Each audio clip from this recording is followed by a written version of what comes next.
മോഹൻലാലിന്റെ വ്യക്തിജീവിതത്തെക്കുറിച്ച് പറയാം. അദ്ദേഹം 1960 മെയ് 21 പത്തനംതിട്ട ജില്ലയിലെ ഇലന്തൂരിൽ വിശ്വനാഥൻ നായരുടെയും ശാന്തമ്മയുടെയും മകനായി ജനിച്ചു. തിരുവനന്തപുരം മോഡൽ സ്കൂളിലായിരുന്നു അദ്ദേഹത്തിന്റെ വിദ്യാഭ്യാസം.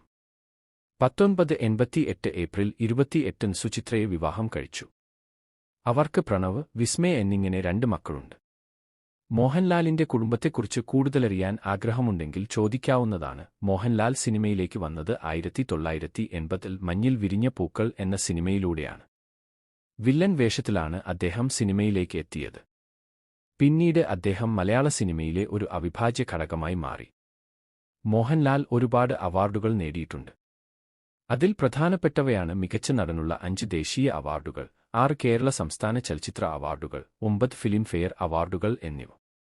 അദ്ദേഹത്തിന്റെ ഏറ്റവും പുതിയ സിനിമ തുടരും എന്നാണ്. മോഹൻലാലും മമ്മൂട്ടിയും ചേർന്ന് 50ഓളം സിനിമകളിൽ ഒന്നിച്ച് അഭിനയിച്ചിട്ടുണ്ട്. അവയിൽ ചില സിനിമകളുടെ പേരുകൾ താഴെ നൽകുന്നു. Harikrishnan star, number 20 Madras mail, Adhipan, Abhibhashakan. Subscribe ചെയ്യാനും പേജ് 4